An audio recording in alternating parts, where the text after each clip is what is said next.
नमस्कार दोस्तों, हम लोग पढ़ रहे थे घातांक और करड़ी जो चैप्टर था उसको हम लोग पढ़ रहे थे। उसमें हम लोग 3 वीडियो देख लिए थे और आज हमारा ये चौथा वीडियो होगा और ये हमारा इस चैप्टर का आखिरी वीडियो होगा। हम इस चैप्टर में देखेंगे कि और किस टाइप से क्वेश्चन हमारे एग्जाम में पूछ सकता है। और इसके पहले हमने जितना पढ़ा था वो सभी क्वेश्चन कहीं ना कहीं किसी एग्जाम से पूछे गए थे और वो सभी क्वेश्चन जो बताए गए वो बहुत ही हमारे एग्जाम के लिए इम्पोर्टेंट हैं। मुझे उम्मीद है कि आप लोगों को वीडियो जो है पसंद आती होगी और इसी क्रम में हम लोग आज इसके आगे आखिरी वीडियो इस चैप्टर का स्टार्ट करते हैं, घातांक और करड़ी, और देखते हैं कि और इसमें किस टाइप से क्वेश्चन पूछे जा सकते हैं। तो सबसे पहले हम लोग आज का पहला क्वेश्चन स्टार्ट करते हैं। अगर मान लेते हैं कि हमारे एग्जाम में क्वेश्चन दिया गया हो √4 फिर प्लस √44 फिर प्लस अंडर रूट में दिया गया हमारा 10000, इस तरीके से दिया गया हो। और ये जो क्वेश्चन है ये कई बार एग्जाम में हमारे पूछ रहे हैं, अब के टाइम में बहुत ज्यादा पूछ रहा है, रेलवे में बहुत ज्यादा क्वेश्चन आ रहा है। तो इसको हम लोग कैसे सॉल्व करेंगे? इसको हम लोग सॉल्व करने के लिए सबसे आखिरी हम स्टेज से स्टार्ट करते हैं। देखते हैं क्या लिखा गया है कि 10,000 लिखा गया है। तो 10,000 लिखा है तो इसके ऊपर अंडर रूट लगाया, तो 10,000 किसका स्क्वायर रूट होता है? तो हम जानते हैं 100 का। किसका होता है? 100 का।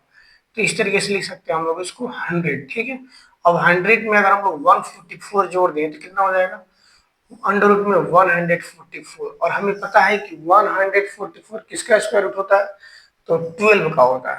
तो इस तरीके से हो जाएगा 4 + 12, और 12 और 4 कितना होगा? 16, और 16 किसका वर्गमूल होता है? हमारा 4 का। तो इस तरीके से हम क्वेश्चनों को सॉल्व करेंगे।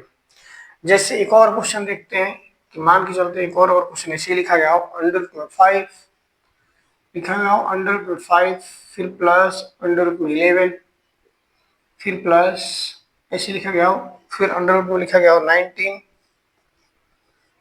फिर अंडर रूट में लिखा गया हो 29, फिर प्लस अंडर रूट में लिखा गया हो 49। इस तरीके से अगर हमारे क्वेश्चन लिखा गया हो तो हम लोग क्या करेंगे? सबसे पहले हम लास्ट ब्रैकेट से सॉल्व करेंगे, ठीक है।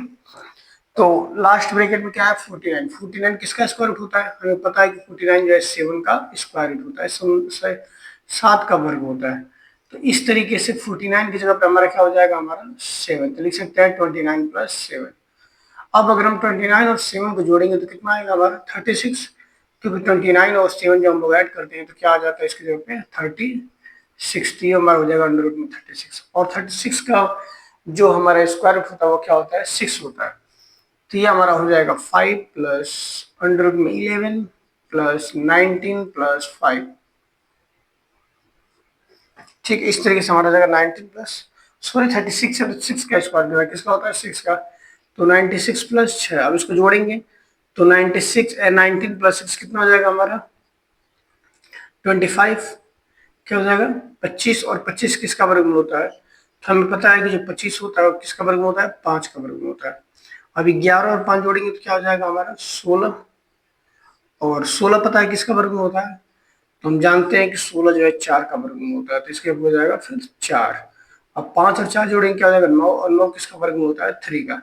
तो इस तरीके से हम लोग क्वेश्चन को करेंगे। इसके आगे और हम देखते हैं कि किस टाइप से क्वेश्चन और हमारे एग्जाम में पूछ सकता है। जैसे इसमें बड़ा और छोटा फाइंड करने के लिए आएगा, या फिर कहेगा उसको असेंडिंग डिसेंडिंग ऑर्डर में नहीं आता है, सबसे बड़ा और सबसे छोटा अगर कोई नंबर हो तो उसको हम लोग किस तरीके से निकालेंगे, ग्रेटर और स्मॉलेस्ट। तो उसको हम लोग देखते हैं। जैसे एक हमारा क्वेश्चन लिखा गया हो, जैसे क्वेश्चन दिया गया हो √5 माइनस √3, फिर अगले ब्रैकेट में लिखा गया हो √7 माइनस √5, फिर अगले ब्रैकेट में लिखा गया हो √11 √5 माइनस √3, फिर √7 माइनस √5, फिर लिखा गया हो √9 माइनस √7, फिर और लिखा गया हो इसी तरीके से √11 माइनस √9। इतना में कौन बड़ा, कौन सबसे बड़ा और कौन सबसे छोटा है, और कौन सबसे छोटा है? ध्यान से देखेंगे इस क्वेश्चन को हम लोग कैसे करेंगे। ये दिया गया है हमारे एग्जाम में, क्वेश्चन आता है कि इसमें सबसे बड़ी संख्या कौन सी है और सबसे छोटी संख्या कौन सी है। तो अगर हम इन चारों में देखें तो चारों में एक कॉमन पॉइंट दिखाई दे रहा है। ये लिखा गया है √5 माइनस √3, दूसरा लिखा गया है क्या लिखा गया दूसरा? दूसरा लिखा गया √7 माइनस √5। तीसरा लिखा गया है √9 माइनस √7 और चौथा लिखा गया है √11 माइनस √9। अब ध्यान से देखा जाए तो इन दोनों के बीच में अंतर कितने का है? देखा जाए तो 5 में से 3 अंतर किसका है? 2 का है। यहाँ पर देखा है 7 में से 5 का 2 का अंतर, यहाँ भी 9 में से 2 देखा गया तो 9 में 7 का 2 का अंतर, यहाँ भी 11 में से 9 किसका अंतर है? 2 का है। इसका मतलब ये होता है कि इसमें जो है सब में जो डिफरेंट है वो क्या है? वो क्या है? सेम है। और इसके साथ साथ माइनस का चिन्ह है बीच में। तो ध्यान देंगे जो सबसे बड़ा दिखेगा, जो भी नंबर जो है सबसे बड़ा दिखेगा वो माइनस की वजह से सबसे छोटा कहलाएगा, और जो सबसे छोटा होगा वो सबसे बड़ा दिखाएगा। तो देखा जाए अगर बात करें हम लोग सबसे छोटे के बारे में, अगर सबसे छोटा कौन सा होगा तो सबसे बड़ा कौन सा दिखाई दे रहा है? ये तो छोटा है। फिर सबसे बड़ा दिखा है तो ये दिखाई दे रहा है √11 माइनस √9। तो जो सबसे बड़ा दिखाई देगा वही क्या होगा? छोटा होगा। और अगर बात करेंगे सबसे बड़े के बारे में, अगर बात करें हम लोग बड़े के बारे में, तो जो सबसे छोटा होगा वही बड़ा होगा। सबसे छोटा कौन सा दिखाई दे रहा है? √5 माइनस √3। ये जो नंबर होगा ये सबसे हमारा बड़ा नंबर होगा। तो इस तरीके से हम लोग बड़े छोटे को फाइंड करेंगे। अब हम देखेंगे अगला और किस टाइप से क्वेश्चन हमारा पूछ सकता है। जैसे मान लेते हैं क्वेश्चन अगर पूछ रहा हो कि √7 प्लस √2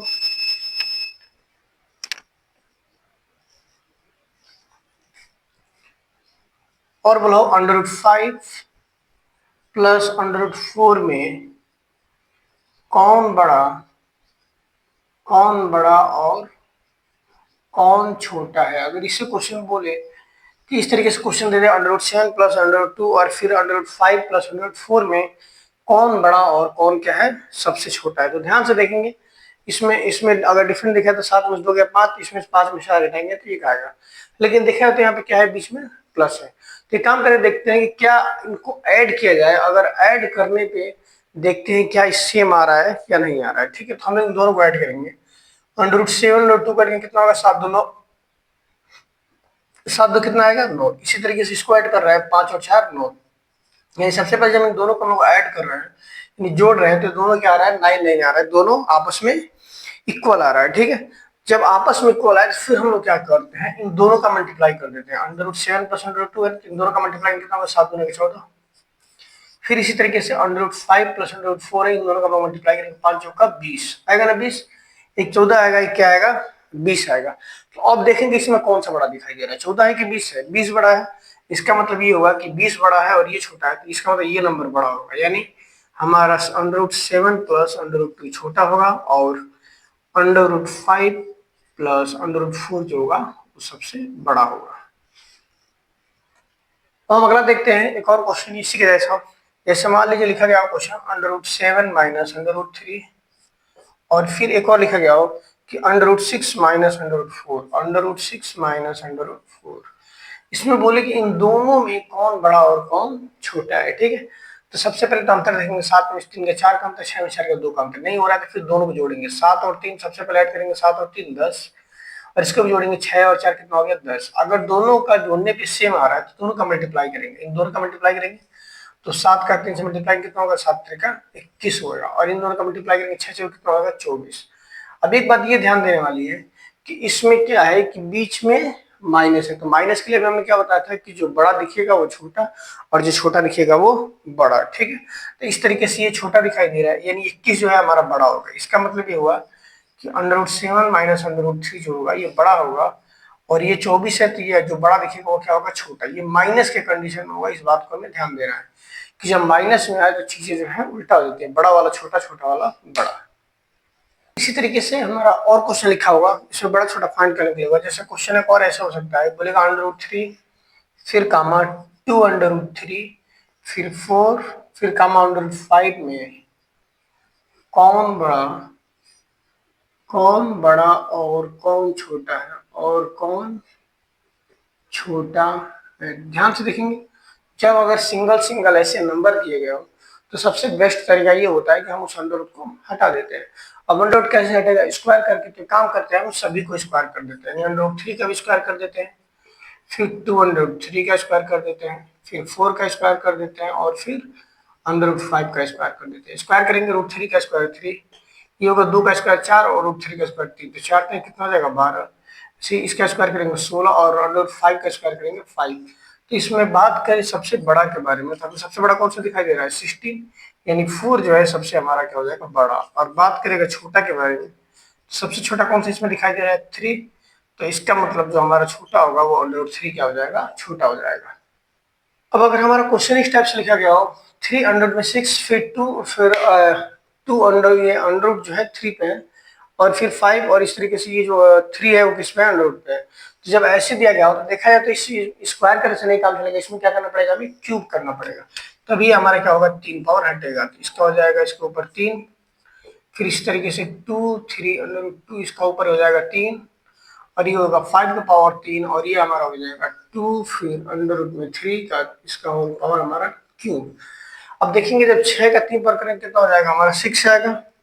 इसी तरीके से जब इसका होल क्यूब करेंगे तो 2 का होल क्यूब 8 और रूट 2 का जो हमारा क्यूब लिखा गया क्यूब रूट ऑफ 2, तो इसका होल क्यूब कितना होगा 2, जब 8 और 8 हो जा 16, और ये होगा 5 का होल क्यूब कितना होगा 125, और इसका होल क्यूब कितना 9 3 और 8 8 3 24। तो बात करेंगे अगर सबसे बड़े के बारे में, तो सबसे बड़ा कौन सा दिखाई दे रहा है 125, इसका मतलब 5 जो है सबसे बड़ा हो जाएगा। बात करेंगे छोटे के बारे में, तो सबसे छोटा कौन सा दिखाई दे रहा है हमारा 6, यानी ये हमारा हो जाएगा 306, ये जो हमारा क्या हो जाएगा सबसे छोटा हो जाएगा।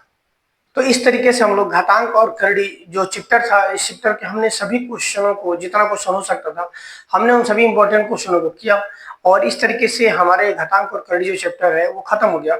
अब हम लोग इसके आगे अगला चैप्टर स्टार्ट करेंगे, और तब तक के लिए अगर आप लोग की वीडियो मेरी पसंद आ रही हो तो वीडियो को लाइक करें, शेयर करें, सब्सक्राइब करें, और कमेंट में हमें जरूर बताएं कि आप लोगों को वीडियो कैसी लगी। धन्यवाद।